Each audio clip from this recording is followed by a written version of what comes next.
tarde, queridos amigos ouvintes. Bem-vindos a mais um programa BV Educação. E hoje vamos falar sobre um tema muito importante, a literatura. Essa semana nós tivemos, terça-feira, a comemoração do Dia do Livro. E para falar sobre literatura e o Dia do Livro, eu tenho aqui ao meu lado essa professora fantástica, Priscila Daledoni. Boa tarde, Priscila, tudo bem? Boa tarde, tudo bem com você? Tudo jóia, é uma honra ter uma pessoa tão famosa aqui ao meu lado. Ixi, é uma honra estar aqui. Muito obrigada pelo convite, me sinto lisonjeada. Priscila, eu já sei que você é uma professora de português, uma professora principalmente de literatura, que você gosta muito disso. Ah, eu amo. E eu sei disso por um projeto que você desenvolve, né? Me conta um pouquinho desse projeto que você faz, principalmente no YouTube. Isso. Eu tenho um canal no YouTube, é o Falando Sério, com a professora Priscila Daledoni. E é um canal em que eu exponho algumas obras da literatura, as mais importantes, as mais cobradas. Em especial no PAS, Programa de Avaliação Seriada da UNB, a FUVEST e o que costumam pedir. Às vezes vem alguns pedidos de maneira geral. E é um lugar que eu gosto de me expressar, de contar as histórias, porque a graça da literatura é a gente poder entrar em um outro universo, a gente entrar em um mundo que talvez, se não fosse isso, não seria nosso. E a gente se apropria muitas vezes dele e se enriquece também por conta disso. Isso é muito verdade, porque já tiveram vários livros que eu tive a oportunidade de ler. E é muito engraçado, você se sente dentro daquele contexto histórico, se sente dentro daquele personagem. Um autor que eu li e gostei muito e que eu vivi a história, não foi na língua portuguesa, mas que ele trouxe sentimento, foi Victor Hugo. Ah, claro, Os Miseráveis. Eu me senti dentro. Os Miseráveis, quando eu fui assistir ao filme, eu comecei a chorar no trailer ainda, porque eu já estava emocionada com o que vinha pela frente. Então, assim, realmente ele consegue tocar o coração e tocar em questões sociais também muito importantes para a França na época e que são atuais até hoje pra gente. A gente pode fazer uma comparação com o Brasil de 2019 e vai estar presente muito tema, muita questão discutida. Outro autor que, assim, particularmente me mexe bastante é o José Saramago. Ah, ótimo. O que você gosta dele? Como é que você já trabalhou com ele? Infelizmente, o vestibular aqui do Brasil não cobra literatura portuguesa. Mas seria uma perfeição cobrar o ensaio sobre a cegueira, as intermitências da morte, que é o meu favorito. Então, ele tem um jeito muito único de contar as histórias, assim, a própria escrita dele é uma escrita com uma pontuação muito particular, com um estilo muito particular.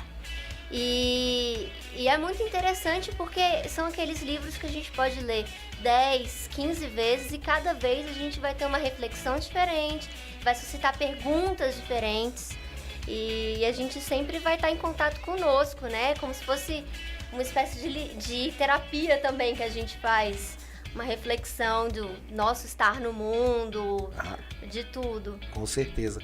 Eu queria te perguntar, já que você citou aí que ele não é cobrado no vestibular, mas a língua portuguesa é uma língua riquíssima. Uhum. E nós temos, ao longo desses vários anos de literatura em língua portuguesa, vários autores importantes. Contando Brasil, Portugal e todos os países da língua portuguesa. Quais são os principais autores que mais chamam a atenção ao mundo da literatura? Eu começo com o que eu considero principal, que é o Fernando Pessoa. É português, então infelizmente não está no conteúdo programático do vestibular, mas já foi cobrado. Já foi leitura obrigatória em escola. Já em escola, em um ou outro vestibular já foi cobrado. E ele já caiu, por exemplo, no vestibular da UNB, que não cobra literatura portuguesa, ele foi cobrado na parte de história, por Legal. exemplo. Então a gente tinha algumas questões de interpretação de texto e algumas questões históricas correlacionando. Então é aquele típico autor que, mesmo que ele diretamente não seja cobrado, a gente conhecer a história dele, conhecer a produção literária dele, nos ajuda a compreender toda uma literatura portuguesa como um todo e também uma literatura brasileira. Então, ele na minha opinião, é um grande nome, é um autor relativamente recente do modernismo, que se destacou muito com vários estilos. Ele traz a ideia pra gente do heterônimo, é uma coisa só dele.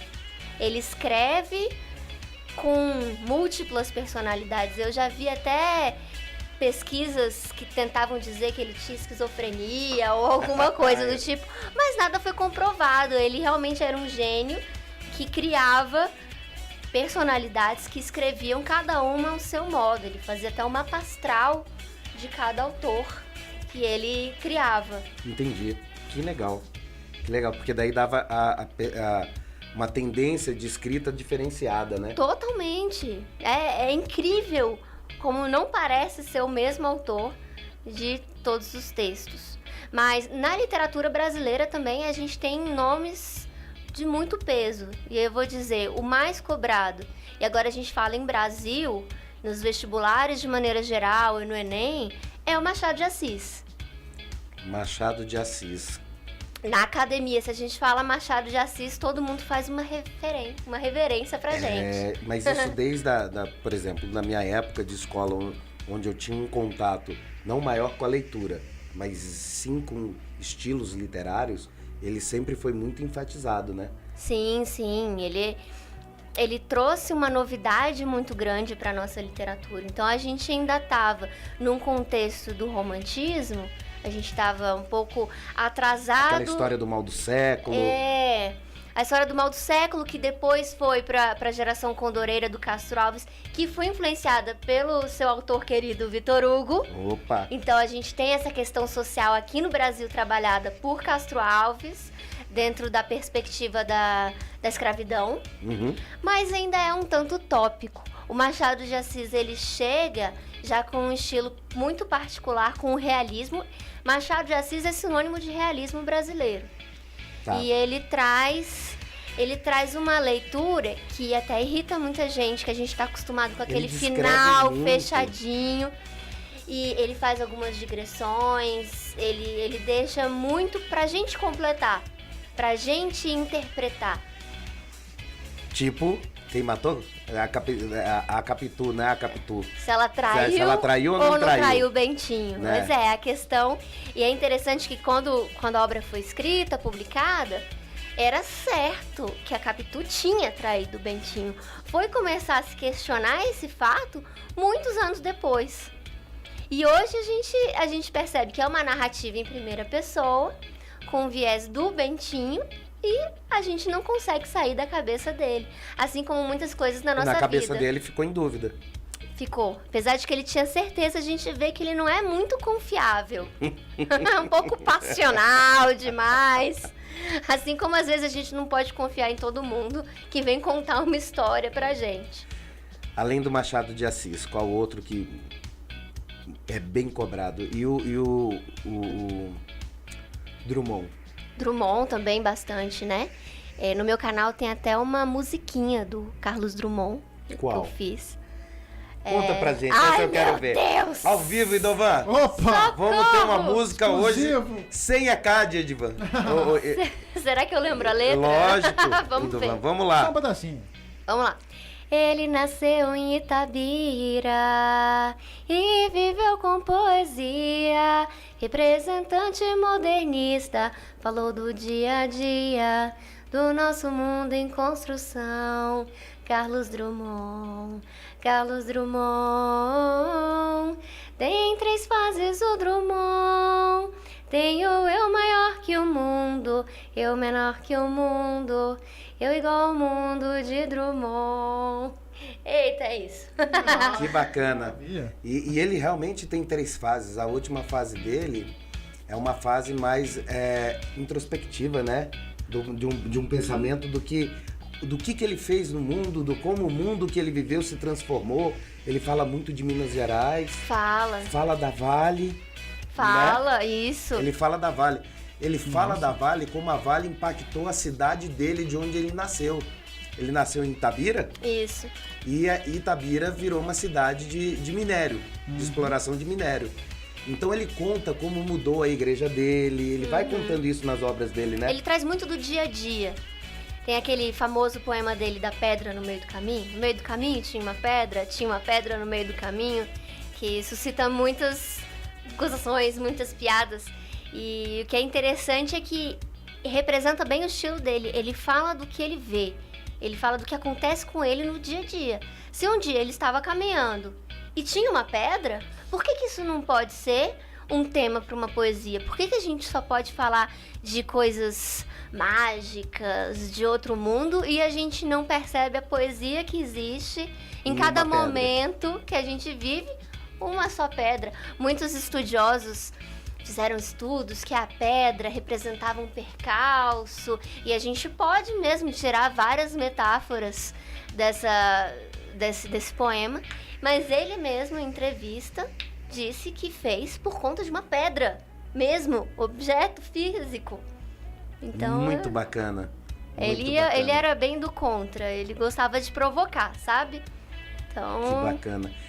Que mais um autor assim que te chama muito a atenção. Antes da gente começar a falar de obras, dos livros que te chamam a atenção. Olha, um autor também muito cobrado e muito importante para a nossa literatura é o José de Alencar, do romantismo. Então ele traz praticamente todos os tipos de romance romântico. A gente tem os romances históricos, romances indianistas, de costume e por aí vai. E ele era muito querido na época, porque ele tinha uma maneira muito leve de escrever e falava de amor. Numa época em que o público leitor era predominantemente feminino, e a gente sabe que hoje a mulher tem uma posição social de maior, como é que eu posso dizer? Relevância. Antes, ela não trabalhava, passava o dia lendo e pensando no amor. Então a gente vai ter obras bem meladas. Eu brinco com os meus alunos que a gente pega uma obra do José de Alencar e a mão fica até meio grudada, porque é mel que escorre, assim, de tão meloso que é. Dependendo da fase da vida, vale muito a pena. Vale, a gente fica, ai, que lindo! Ou então também tem a parte cômica, porque às vezes, hoje, em 2019, a gente lendo aquilo chega a ser, muitas vezes, engraçado. É porque o romance, o tipo de enlace também mudou, a narrativa mudou pra isso. É. Mas até que as obras dele, a gente pode fazer uma relação muito direta com as novelas. E eu ainda fiz as novelas mexicanas. Que bacana! É muito parecido. Sabe aquele dramalhão mexicano mesmo? Romantismo, prosa. Você disse aí e puxou uma curiosidade minha, da posição da mulher. Tá, a mulher também ao longo dos séculos e da nossa história da literatura veio com calma ganhando o seu espaço. Qual foi a primeira que começou a despontar e abrir esse leque para a gente poder ter autoras hoje renomadas em várias áreas da literatura? Olha, foi uma evolução não só na literatura, foi todo um contexto social que favoreceu depois de um tempo, que nos limitava, né, durante muito tempo. E foi aos poucos. A gente aqui na literatura brasileira, a gente vai começar a falar, a gente fala de Francisca Júlia, na época do parnasianismo, que teve um papel que não foi tão importante, mas já a gente está falando do século XIX. Século XIX, final do século XIX. A gente tem a Raquel de Queiroz, talvez a gente possa dizer que ela seja a mais importante, que foi a primeira mulher a frequentar a Academia Brasileira de Letras. Então ela despontou mesmo e tem uma obra riquíssima. E a partir dela a gente aumenta a produção. Ainda é muito escassa. Se a gente vai numa livraria, presta atenção como os autores homens predominam. Isso aos poucos. E a visão feminina para o mundo E isso representado em livros, seja como for a leitura, seja no papel, seja pela internet, essa visão feminina tem que ter. Sim, Ela é claro. importante porque mostra um outro lado da sociedade que até então ninguém escutava. Uhum. E o que me deixa assim muito ligado, preocupado, é que quando começou esse movimento das mulheres, né, entrando na literatura, elas tinham que assinar como Homens, muitas vezes. e Pra serem mandar os aceitos. livros para os editores como homens. Ela estava lá simplesmente carregando o livro do marido ou alguém que escreveu para ela. Isso me lembra um filme que eu até dou a dica aqui, que é o A Esposa. Eu acho que você assistiu, né? Não, eu já ouvi falar, É muito interessante e é a respeito de uma moça que escreve muito bem, mas acaba sendo desestimulada. Não vou dar o spoiler do final, mas ela acaba sendo desestimulada, pelo menos, a assinar como ela, a prosseguir na própria carreira. Vale a dica aí, A Esposa, com a Glenn Close. Mas isso aconteceu muito também no jornalismo, né, Edovan? No primeiro momento que a Com mulher certeza. jornalista foi começando a aparecer, ela também assinava muitas matérias como homem. É verdade, professor. Então, essa posição é muito complicada. E só falando e complementando o que o senhor disse também, citou e o Saramago, eu sou apaixonado por Saramago. Ele é lindo. Li quase todos os livros dele. E eu não sei se o senhor sabe, professor, mas eu fiz letras. Então literatura pra mim era uma coisa bem gostosa, vamos dizer assim. Que bacana. Então me fala aí, me diz, qual é a importância Aí lá vem. do dia do livro Ai, meu Deus. para a formação do jovem? Porque o jovem, se a gente for ver, o jovem hoje acha a visualização de um vídeo muito mais interessante que a leitura. E como o dia do livro pode chamar a atenção para a leitura? O que você pensa disso, meu professor de letras? Professor, olha só, o livro, para mim, é fundamental no desenvolvimento do jovem, né, da sociedade, para o crescimento intelectual do indivíduo. É claro que, olha só, a sociedade, na minha opinião, hoje em dia está muito voraz e muito rápida, muito efêmera. Tudo é muito rápido, né? E quando você fica vendo histórias de pessoas no Instagram que não te acrescentam nada, você fica muito bom nisso, né? Seu cérebro começa a adquirir isso muito bem. Mas se você lê uma obra e aquilo tem algum impacto na sua vida, você também fica muito bom nisso. Então basta saber o que você realmente quer. Na minha opinião, o livro sempre foi e sempre será uma forma de abrir a mente, de uma forma espetacular de abrir a mente, vamos dizer assim. Com certeza, e você, Priscila? Não tirando o mérito dos vídeos. Não, de maneira alguma. São Não. linguagens diferentes. Tanto é que trabalhamos com uma aqui. Lógico. Estamos fazendo isso agora. Estamos fazendo, né? E é interessante que quanto mais linguagens nós acessarmos, maior vai ser o nosso conteúdo e o nosso desenvolvimento no mundo. Então, se a gente tem influência em leitura e até nos próprios livros, romances, biografias, livros históricos, livros de química, que eu sei que você gosta. Até gibi. Até gibi, bula de remédio, por que não? Uhum. Classificados, tem gosto pra tudo. Tem. E quanto mais a gente acessa essa variedade de obras literárias, cinematográficas, de rádio, músicas, a gente fica com um conteúdo mais flexível e a gente consegue se destacar em mais ambientes nas nossas relações. Então é sempre importante a gente estar aberto para tudo. O livro vai morrer, será? Eu duvido muito. Não, eu também duvido. Apesar de a gente ter uma sociedade muito diferente, uma sociedade de 10 anos atrás. A gente não precisa ir tão longe. A gente pega aqui nenéns que acessam o tablet muito melhor que eu. Muito melhor que a minha mãe, que me pede ajuda todos os dias para abrir o e-mail. E eu tenho certeza que meus sobrinhos de 5 anos conseguiriam fazer isso. Porque é um cérebro diferente já.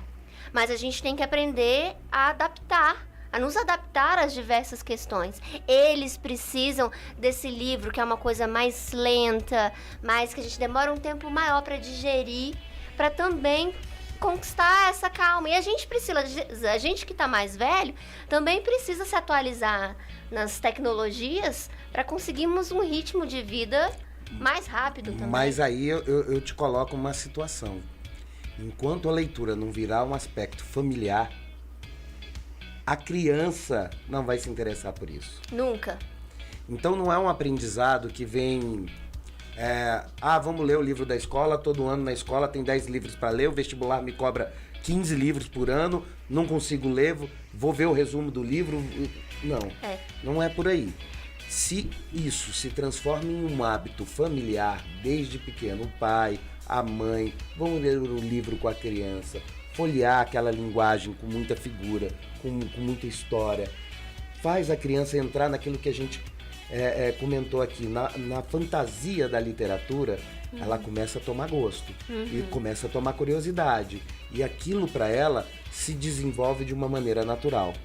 Sim, claro. Eu vou até polemizar agora. Se a questão é essa... Mas é lógico. Vou soltar a polêmica. Manda!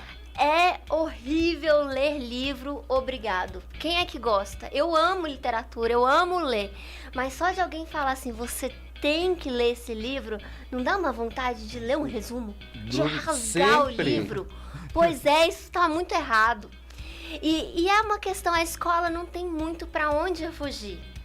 Porque a gente precisa das famílias. A criança, ela aprende imitando. Mas uma coisa que existia, por exemplo, na minha época de escola, e olha que eu estudei no colégio militar e só tinha menino, então a testosterona era muito grande, a gente tinha um clube do livro. Mas em alguns lugares tem ainda.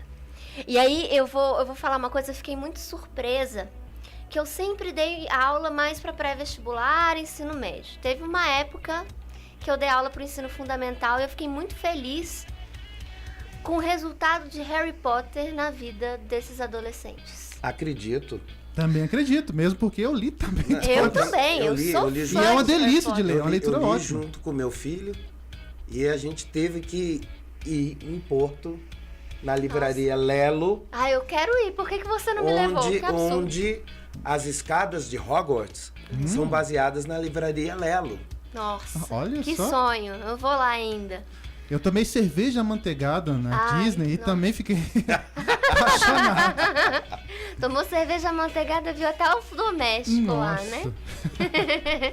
É uma Mas- delícia de leitura também. Eu gostei muito e li, assim, praticamente sem piscar os livros. Foi E muito bom. é muito bem escrito. É As muito bem pessoas escrito. têm preconceito, mas é muito. Não é sucesso absoluto à toa. Então é uma linguagem envolvente. A J.K. Rowling é muito competente no que ela faz. E a partir do Harry Potter, eu vejo mais adolescentes indo atrás de livros. Aí a gente tem esses Crepúsculo, Divergente, Jogos Vorazes, que são uma literatura juvenil e que são muito importantes, porque ninguém começa a ler Machado de Assis. Não, pelo amor de Deus. Pelo amor de Deus, a gente vai ler Machado de Assis aos 11 anos, a gente vai querer matar o Machado de Assis. Na época eu até curti, achei muito difícil, eu curti e tal, mas realmente não era uma coisa que eu lia com os olhos que eu leio hoje, Machado de Assis. E com certeza você era uma exceção, porque a maioria detesta. E é como uma escada. Então a gente, para chegar lá no alto, a gente tem que ir degrau por degrau.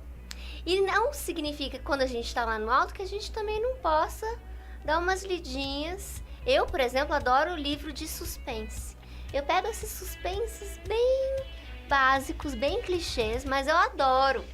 Então quando eu quero relaxar, é isso que eu faço. Quando eu quero ter uma coisa mais séria, eu pego um autor clássico ou alguém que está despontando agora, mas é bom a gente se divertir com a leitura, ser às vezes uma coisa leve pra gente, tranquila. Olha só, eu já... Priscila, desculpa, professor. Oi. Fica à vontade. Eu já gosto de livros, aqueles chamados apócrifos, né? Aquelas histórias que, sei lá, não são bem contadas, ou pegam uma parte de uma história para contar o restante. E foi por isso que eu me apaixonei pelo... Como é o nome dele? O Saramago? Saramago, olha só. Pelo Saramago, porque o primeiro livro que eu li dele foi O Evangelho segundo Jesus Cristo, que é um livro apócrifo. Eu me apaixonei por aquilo, fui atrás de vários outros nesse sentido. É muito legal isso. É muito bom, é muito bom. A gente vai descobrindo também o nosso estilo, né? O que a gente gosta mais, com o que a gente se diverte. Quem é um autor, ou quem são os autores modernos, assim, contemporâneos, que estão se despontando hoje em dia na literatura brasileira? Na literatura brasileira, pois é, você começou a falar, já pensei em vários estrangeiros. Mas na literatura brasileira, deixa eu pensar aqui. Olha, tô um pouco por fora. Vou te confessar isso. Tá difícil. Tá difícil. Eu tô mais por dentro, até, por exemplo, a gente pegar a literatura angolana, a gente tem o Agualusa, José Eduardo Agualusa, que eu adoro. Em especial Vendedores de Passados, que é um dos meus livros favoritos. Agora, aqui no Brasil, que realmente... Tá precisando de alguém despontar aí, né? Tá precisando, Paramos na época lá do paramos, Drummond, mas agora... da Clarice Lispector e por aí. Não considero que paramos. Por exemplo, em 2005 a gente teve a Semana de Arte Moderna da Periferia. Legal. Que começou com um novo viés, porque a Semana de Arte Moderna de 22, ela foi feita pro povão, mas pelos intelectuais, pela alta sociedade. E quem eram os cabeças? Conta pro nosso público. Mário de Andrade. Só gente fraca. Oswaldo de Andrade. Uns filhinhos de papai esses. Ah, playboy mesmo. Uns playboyzinhos. E são mesmo, gênios. Playboys. E aí agora a gente tem uma tentativa de inverter o jogo. Então, se é pro povão, por que o povão também não pode escrever? Lógico. Tem uma obra, inclusive, muito interessante da Maria Carolina de Jesus. Não sei se vocês já ouviram falar dela. Ela era uma pessoa em situação de rua. E ela escrevia para ela mesma, um diário. Um dia, caiu nas mãos da pessoa certa, o diário dela, e foi publicado. Então a gente tem uma obra riquíssima da literatura brasileira, escrita por uma mulher em situação de rua. Ela esteve no Bial, há algum tempo atrás, contando a história e como ela se inspirava para ler. É realmente muito, muito legal. Então, assim, é legal esse outro. O que eu particularmente não gosto é dessa restrição. Então, nessa época, a gente só pode escrever desse jeito. Eu acho que a gente tem que estar mais aberto. Não, hoje em dia essa liberdade existe, até na classe literária. Eu acho que os movimentos passados da literatura, não vou colocar literatura, vou colocar na cultura em geral. Os movimentos culturais, eles restringiam mais. Teve o modernismo, depois rolou a parte do tropicalismo, e aí tinha que seguir aquela tendência. Né? Agora, e no tropicalismo, alguma coisa que movimentou a cena? O tropicalismo, ele é mais forte na música do que na literatura. Aqui ele influenciou a gente, mas a gente não tem muitas obras que possam se dizer tropicalistas. A gente tem obras que nós lemos e sabemos, olha, esse autor bebeu dessa fonte. E aí a gente chega no nosso momento, e aí eu vou levantar uma outra questão. Eu não sei pronunciar direito essa palavra, que é em alemão, que é o Zeitgeist. Que é Zeitgeist. Gente que entende a outra coisa. Que é o clima intelectual da época. Que legal. Então, a gente sente que tem essa liberdade. Mas também sentiam antigamente, em muitos momentos. Então, até que ponto a gente está escrevendo? Porque o clima intelectual nos permite determinado assunto, nos permite determinada expressão, e até que ponto a gente quer por a gente mesmo. E essa pergunta eu deixo aberta, porque ela não tem uma resposta. Então, isso vai indicar como é que são as pesquisas acadêmicas, quais vão ser as reportagens dos jornais, e, é claro, quais vão ser os textos publicados, os textos literários e muitas outras coisas. A gente está envolvido em um determinado contexto. Esse contexto nos leva a ter determinado pensamento que às vezes antes não se tinha e que talvez no futuro também não seja privilegiado. Entendo. Muito bom. Isso é legal, de a gente pensar, ter essa reflexão e tentar... Porque a gente se acha muito aberto. Assim, a literatura contemporânea, não só a literatura, a arte contemporânea, ela traz muito a quebra. E essa quebra nos dá uma falsa impressão de liberdade. Mas, às vezes, a gente quebra só por quebrar. Só por sair do estilo, só por chocar, o que é importante. Que foi importante que os modernistas fizeram. E muitos autores, desde o modernismo, têm feito. Mas a gente tem que pensar até que ponto a quebra pela quebra é saudável. E não uma quebra para uma construção.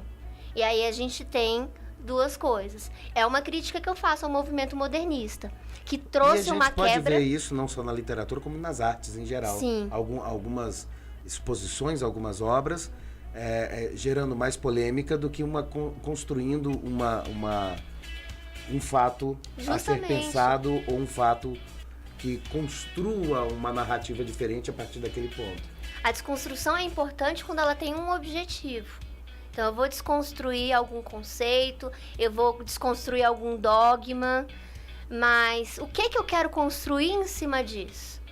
E eu vejo muitos jovens hoje perdidos nessa desconstrução. A gente querendo sair do que é esperado por uma mulher, esperado por um jovem, esperado por um estudante, por um professor, mas aonde a gente quer chegar com isso? Isso é importante. A desconstrução é super válida. Eu apoio. Mas a gente tem que ter um cuidado para não se perder nela, de trazer conteúdo mesmo a partir disso. Com certeza. Agora vamos lá, eu quero perguntar um pouco mais sobre o seu canal. Vamos lá. No seu canal eu vi que tem vários vídeos que são muito acessados. Pois é. E esses vídeos que são mais acessados?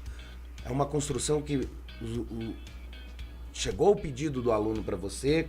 Como é que é? Quais são essas obras que são mais acessadas? Porque eu vou te falar uma coisa, pela variedade de obra que você me apresentou ali no seu canal, eu me senti dentro de uma livraria. Opa! Isso Legal? é bom. E ali, eu fui vendo muita coisa, me interessou, mas aí eu fui vendo a quantidade de views que a gente tinha. Uhum. E eu vi que algumas obras têm mais acesso que a outras. Sim. E outras. Não é só pela produção do vídeo, porque eu percebi Não. que você sempre tem cuidado com isso, essa coisa toda. Mas é pelo conteúdo. Então me explica, que conteúdo é esse que é mais acessado? Muito simples. Vai cair no Paz, é muito acessado. Então, por exemplo, eu fiz... porque o meu canal, a minha maior divulgação é em Brasília, né? Então, o maior público é de Brasília, apesar de que a gente tem muita gente de fora. Mas, então, é uma galera que vai fazer o Paz. Então, os vídeos acessados são do Paz. Eu já fiz vídeo para FUVEST. Não é tão acessado quanto os vídeos do Paz. Acho que até por onde eu divulgo o meu canal, as pessoas que me conhecem, meus alunos, né? Então, esses do Paz são muito procurados. E a gente tem algumas obras, e aí eu vou falar até de uma autora brasileira que está em evidência, que é muito boa, que é a Elisa Lucinda. Você Legal. me perguntou aquela hora, eu não lembrei. Agora, vamos lá. A Elisa Lucinda, ela tem uma obra que cai no Paz da Terceira Etapa, que é O Elevador do Filho de Deus. Ela é uma atriz, já fez novela da Globo, inclusive. Ela é daquela multiuso das artes, sabe? Faz de tudo. Tem muitos poemas dela declamados por ela mesma no YouTube. Quem tiver interesse, eu sugiro acessar. E são umas ideias muito legais. Essa do elevador que a gente vê é muito interessante. Ela fala que ela morre todo dia, que ela vai morrendo por aí e que de repente ela já se acostumou a morrer. Às vezes ela morre, ela dá uma morrida mesmo para depois voltar. E é um paralelo muito interessante com a depressão que a gente tem. Às vezes a gente precisa dar uma morrida mesmo, desligar para conseguir seguir em frente. Então ela vai trazendo essa ideia de uma maneira muito divertida. É um texto muito, muito interessante, facinho de ler, tranquilo. E a gente sai com uma carga de reflexão pesada. Que bacana. Eu aqui acabei de abrir seu canal e eu vou perguntar de um que me chamou bastante atenção. Vamos lá. Inocência. Inocência. Inocência. Me conta um pouquinho sobre essa obra. Inocência é daquelas obras românticas meladas que eu te falei, que a gente, se a gente pega no livro da Inocência, a mão sai toda melada. Autor. Nossa, é o Visconde de Tuné. Legal. Ele é bem dramático mesmo, o que eu acho super legal. E aí a história, Inocência é o nome da protagonista e o próprio nome dela já indica como é que vai ser o comportamento dela. É uma moça ingênua, inocente. Pode dar spoiler. Total. Mocinha. Aquela mocinha, assim, toda pura. E vai trazer. E assim, a gente falando da perspectiva da mulher, é bem como é que era a mulher do século XIX. Então era a inocência. Ou o que era esperado dessa mulher. Era esperado que essa mulher fosse mais recatada, mais quieta, mais em casa, Sim. que cuidasse dos filhos, que é uma coisa que perdurou ao longo do século XX também, vai. Até hoje, né? Hoje a gente ainda discute isso, claro que já tá bem melhor, mas existem algumas discussões também a respeito disso que a gente pode varar a noite falando e vai ter gente que vai discordar. E essa é uma obra do Paz? Não é uma obra do Paz. Olha que maravilha. Essa não é uma obra do Paz. Tanto é que eu acho que ela tem menos visualizações. Nada, tem 7.000. Que tem. 7.500. Olha, coisa nova 7.600. isso. Ela é cobrada em alguns vestibulares de fora. Olha que interessante, não sabia que tinha tanta Você visualização. tem outro aqui, que aí a gente vai perguntar, vamos lá. Psicologia de um vencido. Essa é do Paz. Essa é do Terceira Paz. etapa. E é romantismo? Não, é pré-modernismo. Pré-modernismo. Pré-modernismo. O Augusto dos Anjos é ótimo, que você começa a Augusto ler, dos Anjos. aí você fala assim, é parnasiano. Aí você lê mais um pouco e fala, não, é simbolismo. De repente, você já tá vendo barroco, romantismo. Você fala, não sei o que é esse cara. Ele tem tudo nele.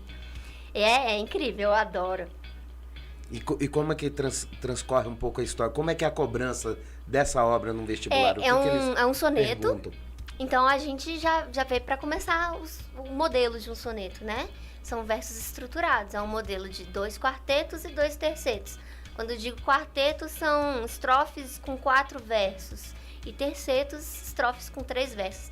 Então é uma forma bem certinha, bem rigorosa. Foi muito usada no período do parnasianismo.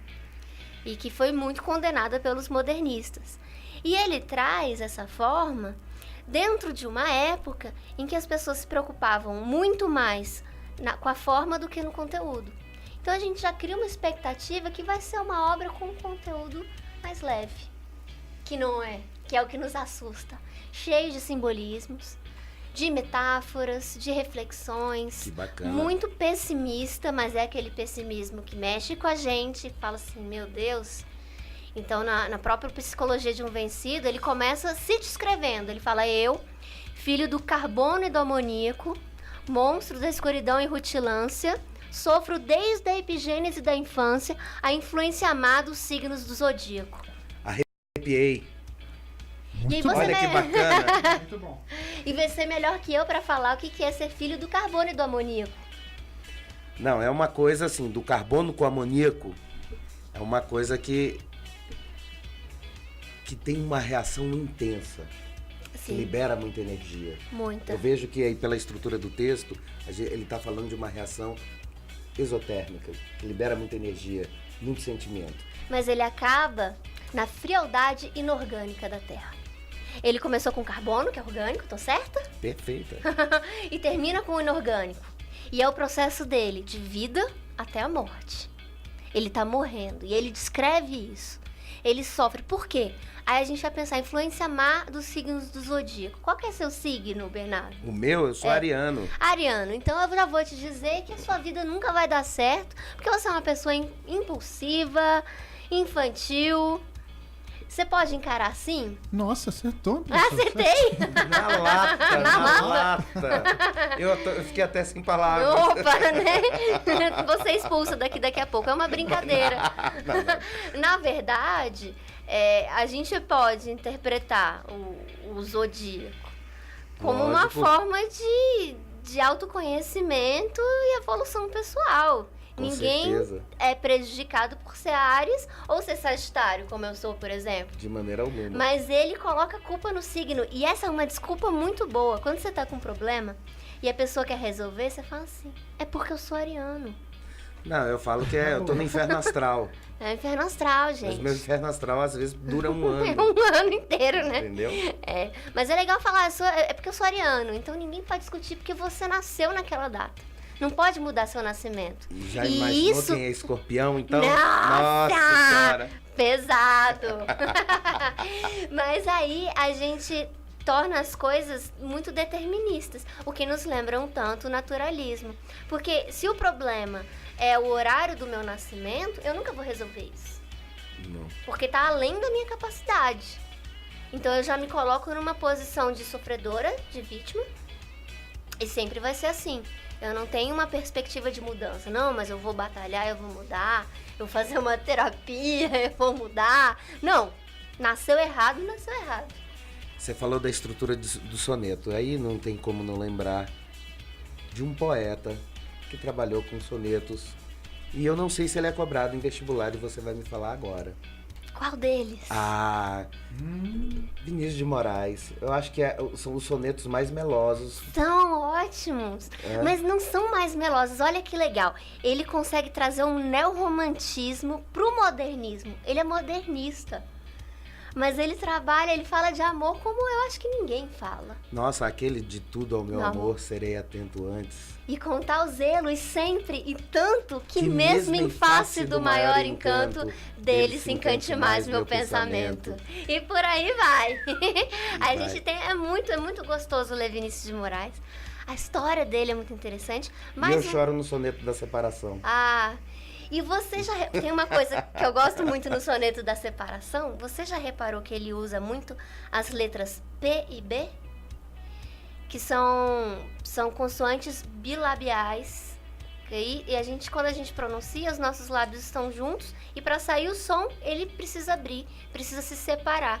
Então, a própria construção das palavras utilizadas no soneto são uma construção de ideia de separação, a nossa separação dos lábios. E no texto vai ser a separação do eu lírico. Caramba, deixa eu anotar isso aqui. É legal, não é? Nossa. É interessante. Eu tenho uma professora que... Eu tive uma professora, no meu ensino médio. Eu vou fingir que não tem muito tempo. Foi tipo ano passado. Faça Mas isso, ela por favor. dizia que... Ela disse uma vez que eu gostei dessa história. Ela terminou com um namorado, ela não sabia como terminar. Ela enviou esse soneto da separação. E aí o namorado ligou pra ela dizendo que não tinha entendido. E aí ela teve a certeza de que ela tinha feito a coisa certa, de terminar com o namorado.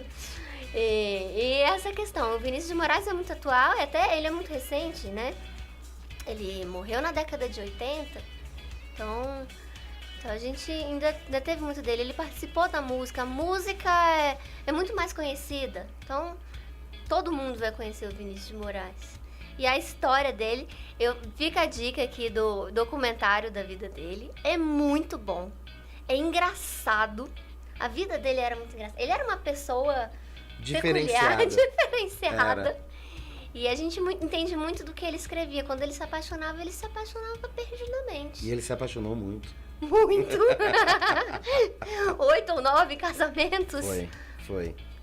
Então uma coisa, quando ele esteve no exílio, ele morou no Uruguai, teve mulher lá, depois teve mulher na Argentina e por aí foi. Todo canto. E ele se apaixonava, dizem os amigos dele lá no documentário, que ele se apaixonava de verdade. Mas como o próprio soneto da fidelidade diz, que seja imortal posto que é chama, mas que seja infinito quanto dure. Era uma chama.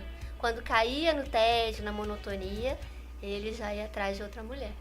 Isso é diferente. Eu como aranhano não faço isso não. Era um dado. Certeza. Mas ele é libriano. Pois é. Meu filho eu fico preocupado. Deixa eu te perguntar outro aqui. Castro Alves, você já citou ele. E ele é muito importante até hoje nos processos seletivos. Tão importante que dia 14 de março é o dia da poesia por conta da data de nascimento dele. Ah, que lindo. É o poeta dos escravos. Foi o primeiro que teve a coragem de falar dos negros. Olha que interessante. Antes a gente teve, por exemplo, a publicação da Escravizaura. Aí você me fala assim, peraí, mas não é falando do negro? A De um viés era branca, um viés diferente. Era branca. Eles não tiveram coragem de colocar uma negra no papel principal. Uma negra que tivesse um caso de amor com o seu senhor. Então a gente tinha relações entre negras e senhores de estupro. A gente não tinha relação de amor.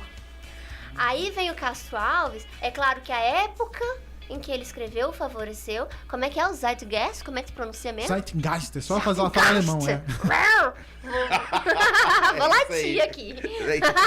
Zeitgeist. É um momento em que a sociedade estava mudando o pensamento. Não que as pessoas tivessem ficado boazinhas e querendo com pena dos escravos, mas era interesse econômico de muitos a libertação dos escravos. E por conta disso, o clima intelectual favoreceu agora um início de discussão sobre a situação dos negros no Brasil. O Castro Alves, ele vai chorar pelos negros, porque a gente ainda está no romantismo, a gente ainda não está no realismo, naturalismo. Ele vai chorar, ele vai sofrer por isso, ele vai trazer o sofrimento pra gente, mas sem trazer uma solução. Então, essa que vai ser a diferença das abordagens futuras.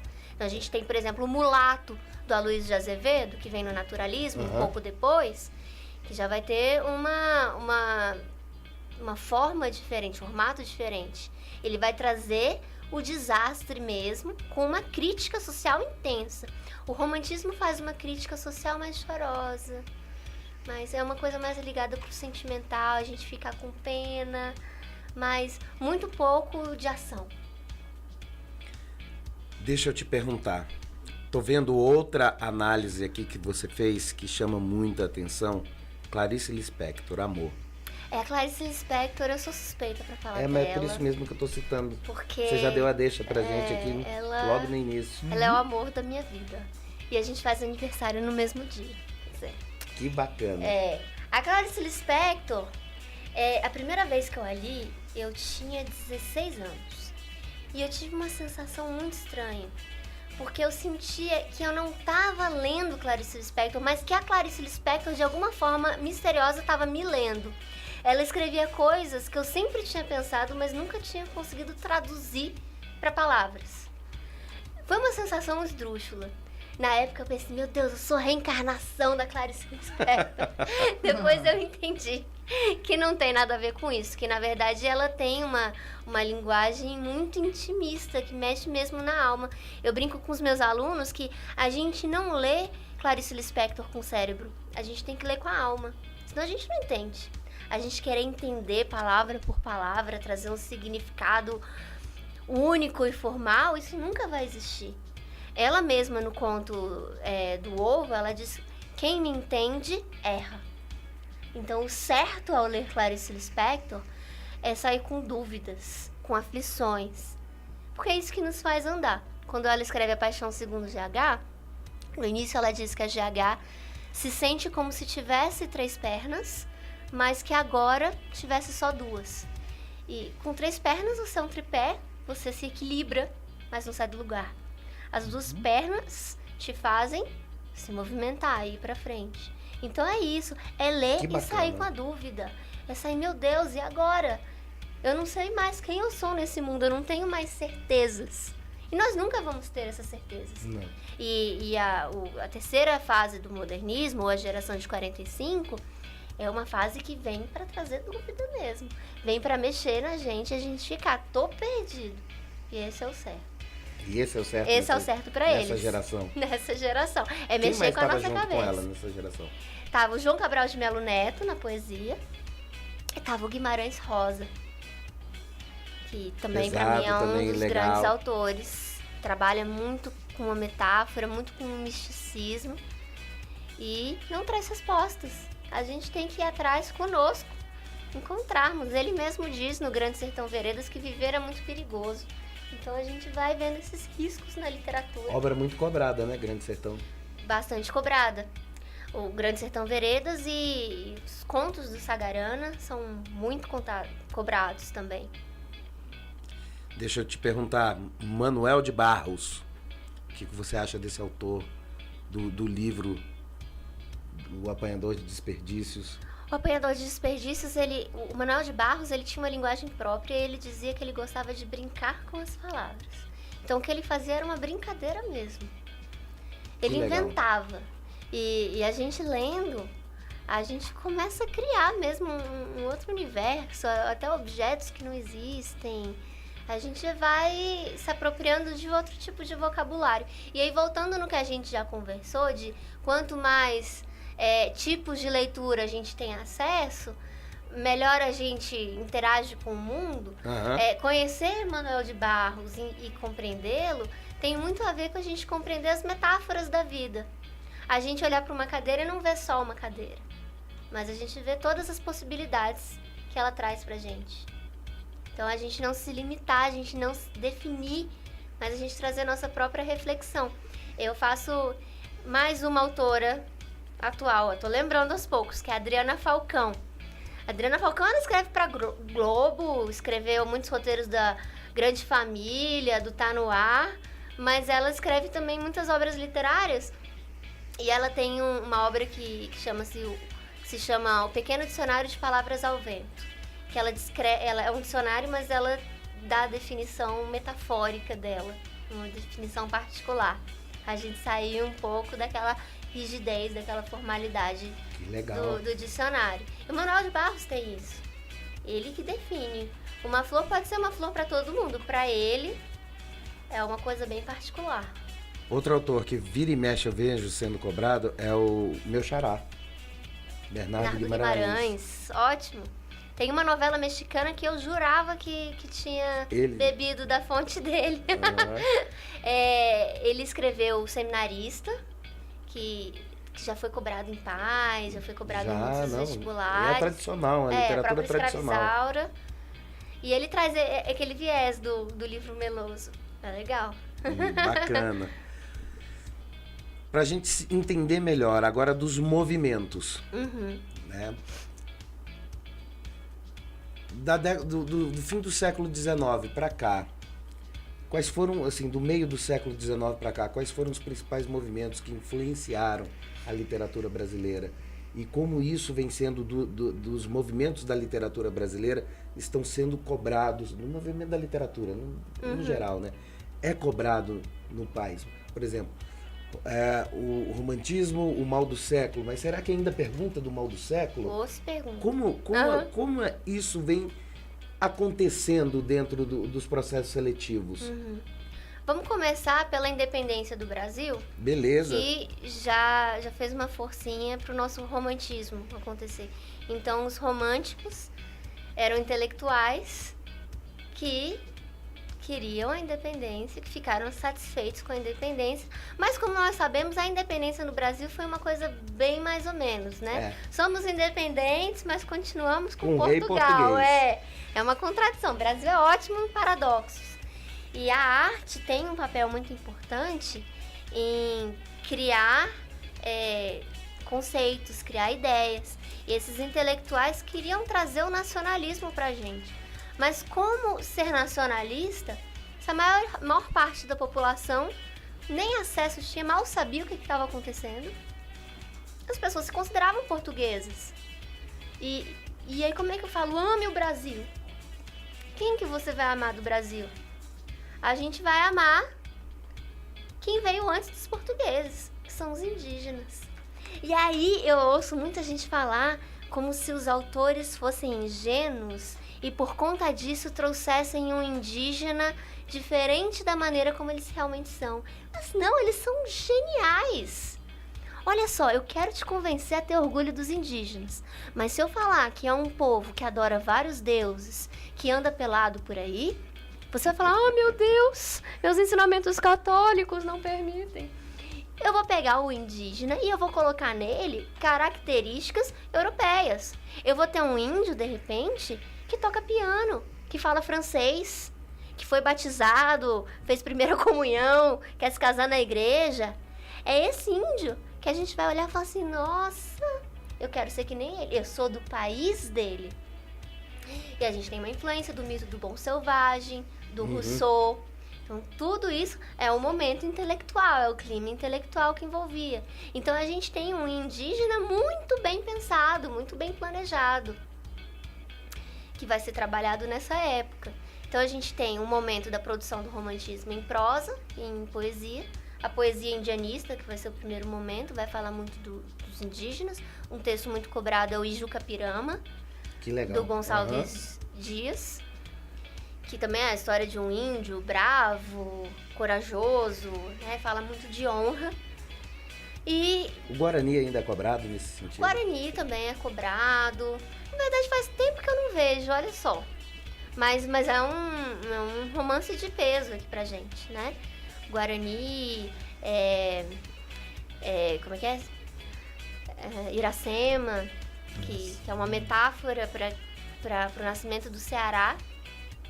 Iracema é um anagrama de América, que a gente reescrevendo, mudando as letras de lugar, a gente forma a palavra América. Então a gente tem essa preocupação com o indígena grande, a gente tem um amor também idealizado, a nossa pátria é idealizada. Então quando de repente o Gonçalves Dias chega pra gente e fala assim: nosso céu tem mais estrelas, nossa vida mais amores. Como assim o nosso céu tem mais estrelas? Se o nosso céu é o mesmo céu de Portugal e de todos os outros lugares do planeta Terra. Mas é uma forma de dizer... Exaltar o nacionalismo. De exaltar, é o que a gente chama de ufanismo. O ufanismo é um nacionalismo exagerado. Os vestibulares adoram esse nome. Então a gente já faz essa associação com o ufanismo. É um nacionalismo cego. Que show. E aí a gente vai, dentro do modernismo, a gente tem na poesia também um pouco de manifestação em prosa do ultrarromantismo, que era o mal do século, a geração Spleen, eram os tuberculosos, sofredores, que buscavam a morte, que se sentiam atraídos por ela, foram muito influenciados pelo Lord Byron, né, pela literatura inglesa. O Lord Byron é uma figura extremamente excêntrica, fazia festas no castelo dele, que foi que inspirou o Castelo do Terror, que a gente tem nos nossos parques de diversão. Ele gostava de passear no cemitério de madrugada, desenterrar corpos, levava crânios. Dizem que ele tomava vinho em um crânio humano. Depois eu ouvi que não era vinho, era sangue humano que ele tomava. Então era bem macabro. Já vai aumentando a história. Vai aumentando, a gente nunca... Mas de Lord Byron a gente espera tudo. E pensando num movimento cíclico histórico que a gente tem, há pouco tempo nós tivemos os emos. Lembra? Uhum. E eles iam pro Pátio Brasil, alguns chegaram a se jogar de lá. Os emos são os neo-ultrarromânticos. A única diferença é que eles não fizeram uma produção literária. Fico chateada. Os outros, pelo menos, deixaram uma rica produção. Mas é a volta desse movimento. A gente tem o Goethe, na Alemanha, que trouxe o sofrimento do jovem Werther, que estimulou muitos suicídios, virou um caso de calamidade pública. Olha. E foi um clima pesado. E aí a gente tem depois o Victor Hugo na França, introduzindo essa terceira geração, uma geração mais social, que a gente também chama de Hugoana, em homenagem ao Victor Hugo. Que aí já começou a sair desse escapismo romântico e partir para uma coisa mais concreta. Tá. E a gente vai chegar no modernismo, na Semana de Arte Moderna, lá na frente. Lá na frente. Lá na frente. E a literatura muda, né? A literatura muda. A gente tem uma quebra muito grande no romantismo, isso é pouco falado, mas eles eram muito rebeldes. A gente teve uma quebra muito forte da própria liberdade, o conceito de liberdade, do eu poético, o eu se manifestando. Foi muito grande. Então a gente tem uma grande quebra no romantismo e uma grande quebra no modernismo. O modernismo na Europa começou bem mais cedo do que aqui, como tudo na vida. A gente teve uma resistência aqui muito grande. Nós somos um país conservador, até hoje. Somos. E houve muita resistência do próprio Monteiro Lobato, que é super famoso. Ele... Que atualmente está sendo criticado demais. À toa, na minha opinião. Não sei se é à toa, mas a gente... Se a gente pensar no contexto histórico e social em que ele escreveu a obra dele... era aquilo. Era aquilo, mas a gente tem que pensar em uma outra coisa. Hoje não é assim. Não é assim. E os nossos professores não estão preparados para trabalhar isso com os alunos. Esse é meu medo. Legal, não, legal. É uma visão legal. Agora, eu acho, assim, aí é achismo, é aquilo que eu falo. Eu não tenho um embasamento acadêmico, eu vou falar o que eu sinto sobre a obra. Ele conta, tem lá todas as metáforas que a gente pode fazer, principalmente do sítio do Pica-Pau Amarelo. A Anastácia é negra, a vovó é branquinha que fica na cadeira de rodas. É tudo estereótipo. Sim. Na década em que ele viveu, no século que viveu, aquele momento histórico, era aquilo. Sim.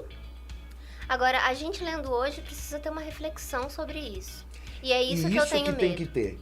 É isso que eu tenho medo, porque eu acho que primeiro de tudo tem que contextualizar o período, explicar primeiro, olha, é assim porque na época já vinha uma cultura vindo, uma crescente dessa forma. Sim. Hoje isso se encaixa? Não. Mas em termos de história, o que a gente pode tirar? Se a gente pegar na fantasia da criança, nossa, a fantasia da criança é fantástica. E além de ele ter sido precursor da literatura infanto-juvenil aqui no Brasil, até então se acreditava que criança não entendia literatura e fim de papo. Não era construída uma literatura para criança. Ele pensou muito à frente quando ele fez isso. O Monteiro Lobato era uma pessoa muito avançada para umas coisas e um pouco atrasada para outras. Na época, você colocar a Anastácia como negra, quase como uma escrava. Hoje não cabe. E aí mostra a figura conservadora que ele tinha. E muita gente rebate o Monteiro Lobato dizendo que naquela época muitos já tinham uma visão diferente. Então que era possível ele ter. Mas é claro que a gente pode ser um pouco flexível e pensar que ainda era bem menor do que hoje. Mas eu acho que na escola e dentro da família, essa visão dessa leitura pode ser contextualizada e explicada diferentemente. Pode e deve, mas aí a gente entra em outros problemas, que são as formações de licenciatura, que são muito fracas. E eu falo em universidade pública mesmo. A gente sai da universidade cru. A gente vai aprendendo tateando. E as pessoas que não têm uma força de vontade, não querem buscar muito mais, acabam se acomodando. E são essas pessoas que passam um livro sem uma maior reflexão, e aí às vezes isso pode trazer mais malefícios do que benefícios. Se uma criança negra, por exemplo, vendo essa questão, se isso não é explicado, que é um contexto diferente, que isso já é considerado errado, e não tem uma discussão, um debate sobre isso, pode ser muito prejudicial. Mas a gente tem que melhorar tudo como um todo, né? Então, melhorar os nossos cursos, melhorar os nossos professores. Eu sou muito crítica com os professores. O doutorado que eu fiz e trabalho sobre é em formação de professores, né? É ciência da educação, com viés de gestão acadêmica e formação de professores.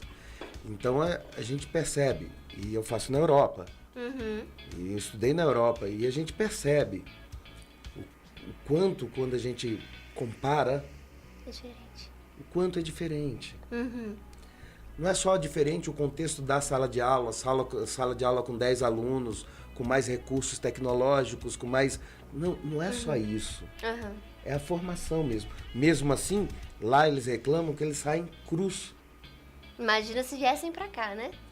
Aqui a gente aprende na marra. Na marra. A gente aprende apanhando, muitas vezes.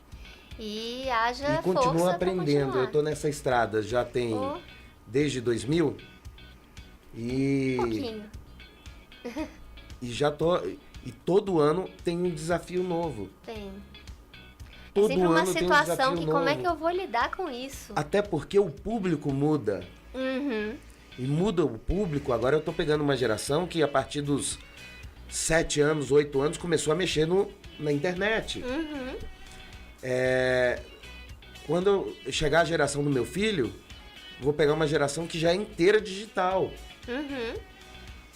Então, a coisa não só pelo mecanismo digital que a gente tem de ensino, mas é pela velocidade, pelo tipo de fala, pela linguagem, pelo que ele quer saber, pelo timing mesmo da informação. A coisa complica. Então, eu te falo, esse ano eu tenho sido desafiado diariamente.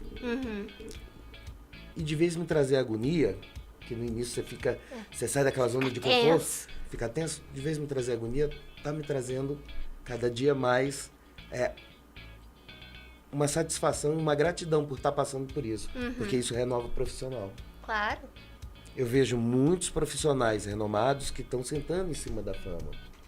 E eu vejo muitos professores saindo da faculdade, não sabendo como galgar o caminho de professor, pensando que, meu Deus, eu tenho que fazer um concurso público. Não é só a escola privada, não é só concurso público. A educação é muito maior do que isso. E tem várias formas de se educar. Claro. E a formação devia começar lá. A matéria que eu fiz, e você deve ter feito também metodologia, não metodologia científica, mas do desenvolvimento do plano pedagógico, metodologia de sala de aula, cara, não tem nada a ver quando você chega numa escola e que eles cobram. Nada a ver. Nada a ver. E ainda mais se preparar para falar de literatura, que muitas vezes precisa de se ter maturidade para falar disso. Maturidade literária e maturidade vivenciada. Então, para falar do livro, não é só comemorar o dia do livro como fizemos, é uma vivência, né? É uma vivência, a gente tem que sentir o livro também. Também, a minha formação, minha professora de didática me ensinou que o professor tem que ser perseverante. Mas não ensinou o que a gente tinha que fazer para ser assim. E essa é a minha grande crítica. Então a gente saía, quando eu fiz essa matéria de licenciatura, eu já dava aula. E eu fazia muita pergunta, mas professora, mas não é assim.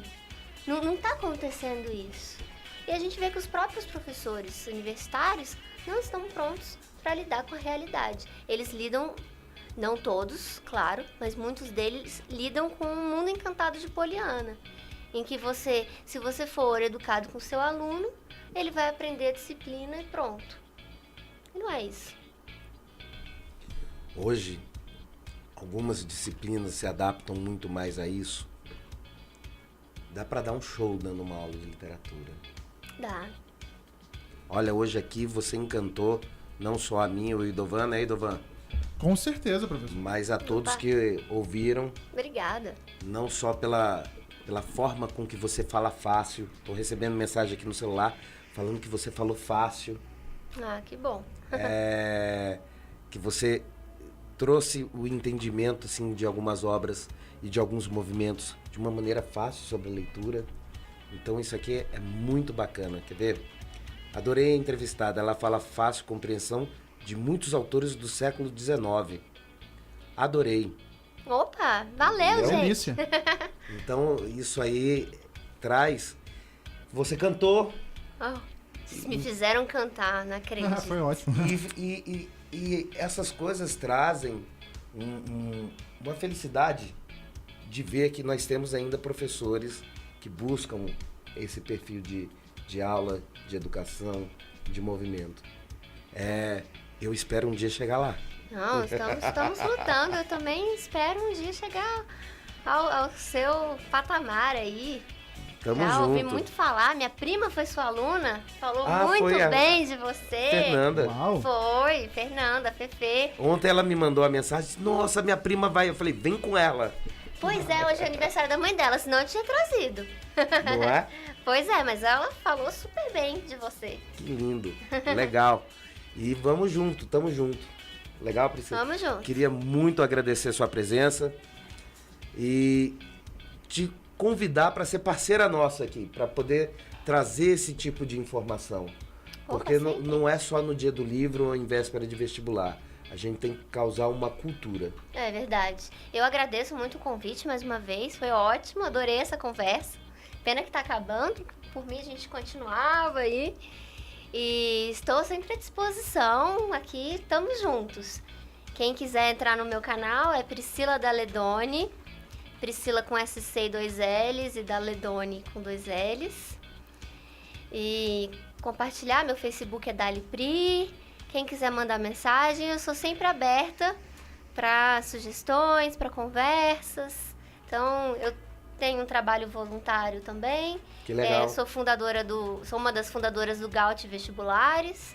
Aquele de alunos da UNB, é esse? De alunos...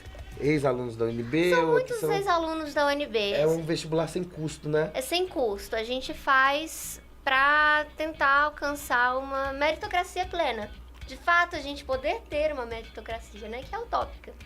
Então, todos terem a mesma chance. Eu acho que uma ex-aluna minha trabalha lá. Vamos ver, Sofia, de Biologia? Sofia, não sei. Pode ser. Ela tá no Gaut. Muito que legal. Eu adoro. Muito e legal. aí a gente passa isso com todo amor. Eu vou disponibilizar para você, Idovan, e a gente vai fazer isso, todo o material que a gente já tem de conversas como essa. Uhum. Vários professores já passaram por aqui, eu acho que a gente pode contribuir com esse bate-papo, deixando disponível em podcast pro pessoal lá. Uhum. Perfeitamente. Ótimo. E o objetivo do nosso programa também é esse, levar conhecimento para muitas pessoas que muitas vezes não têm a oportunidade de ter um profissional tão capacitado, tão preocupado por ele e pela aprovação dele, tanto na escola quanto no processo seletivo. Então eu vou montar e a gente vai doar para você. Ótimo. Eu vou levar isso para você. Legal. Um compilado com todos os nossos programas em podcast, em MP3, para já deixar disponível na página do Gaut. Excelente, os meninos vão adorar. Nós temos aí altos bate-papos, como fazer o SISU, a importância de orientação de estudo. A gente conversou sobre uma obra do pai semana passada, meu Cupi da Gari. Legal. A gente conversou sobre isso. Então tem vários papos aqui que podem contribuir ao projeto. Ótimo. E vamos caminhar juntos aí. A gente agradece. Muito bom receber a ajuda de vocês. Beleza? Beleza, obrigada. Idovan, muito obrigado pela paciência, pela noite. Obrigado, professor. Te encontro na próxima quinta-feira, fechado? E o programa foi tão bom que passamos da hora. Total. Esvaziamos aqui, mas estamos juntos. Semana que vem tem mais. Beleza. Boa noite, pessoal. Até a próxima semana.